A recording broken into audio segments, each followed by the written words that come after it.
नमस्कार बंधुरा আপনারা সবাই কেমন আছেন গুড আফটারনুন। তো দেখুন আজকে আমি বানাচ্ছি চিকেন বিরিয়ানি। এখানে আমি পেঁয়াজ কেটে রেখেছি, ধনিয়া পাতা, এক টুকরো লেবু, কাঁচা লঙ্কা, আর এখানে এক টুকরো জায়ফল নিয়েছি, এখানে গোলকি, আর এখানে নিয়েছি লং, আর এখানে বড় এলাচি, এখানে নিয়েছি দারচিনি, এখানে একটুখানি সব, এখানে জাবিত্রী, এখানে নিয়েছি তেজপাতা, এখানে ছোট এলাচি, আর এখানে আমি পেঁয়াজ ভেজে রেখেছি, আর এখানে এই দেখুন চিকেনটা আমি ম্যারিনেট করে রেখেছি, আর এখানে আমি ভাতটা রান্না করে রেখেছি, আর এই দেখুন আমি নিয়েছি এখানে বিরিয়ানি মশলা। তো চলুন এবার আমি বিরিয়ানিটা বানিয়ে নিই। আমি এটাতে পেঁয়াজগুলোকে ভেজেছিলাম, তো চলুন এবার আমি খাড়া মশলাগুলো দিয়ে দিই। এই দেখুন বিরিয়ানির সব খাড়া মশলা দিয়ে দিলাম। এবার আমি পেঁয়াজটা দিয়ে দেবো, পেঁয়াজগুলো দিয়ে দিচ্ছি। আমি পেঁয়াজগুলোকে দিয়ে দিলাম। তো চলুন এবার আমি পেঁয়াজটা ভেজে নেব, তারপর আমি চিকেনটা। বন্ধুরা আমি পেঁয়াজগুলো ভেজে নিলাম, তো চলুন এবার আমি চিকেনটা দিয়ে দিই। চিকেনটা দিয়ে দিলাম, তো চলুন এবার চিকেনটা ভালো করে কষিয়ে নিই। তো দেখুন বন্ধুরা আমার চিকেনটা কষানো হয়ে গেছে।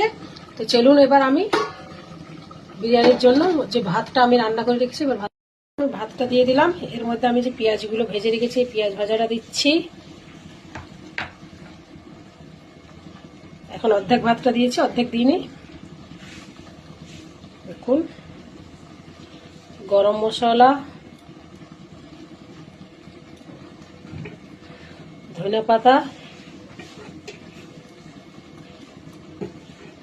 এই যে লেবুটা, আর একবার ভাতটাও দিয়ে দিই, আর এক ফোড়নে দিয়ে দিলাম ভাতগুলো। তো চলুন এবার পেঁয়াজ কুচি, ধনিয়া পাতা সব দিয়ে দিই। আমি দিয়ে দিলাম আবার পেঁয়াজ কুচি, আর একটুখানি আমি নুন দিয়েছি, এই দেখুন। তো চলুন এবার আমি ঢাকা দিয়ে 10-15 মিনিটের জন্য এবার আমি রেখে দিই। আপনারা চাইলে আটা দিয়ে বন্ধ করতে পারেন, কিন্তু আমি এমনি বাটির মধ্যে জল দিয়ে ঢাকা দিয়ে দিই। আপনারা চাইলে ঘিও দিতে পারেন।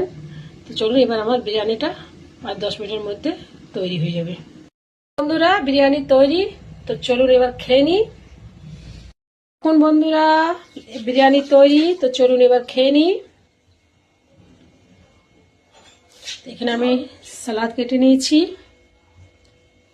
এখানে নিয়েছি আমি বিরিয়ানির চাটনি, বাড়িতেই তৈরি করেছি, আর এখানে একটুখানি চিকেন কষা। তো চলুন খেয়ে নিই। আর এই ভিডিওটা কেমন লাগলো কমেন্টে নিশ্চয়ই বলবেন।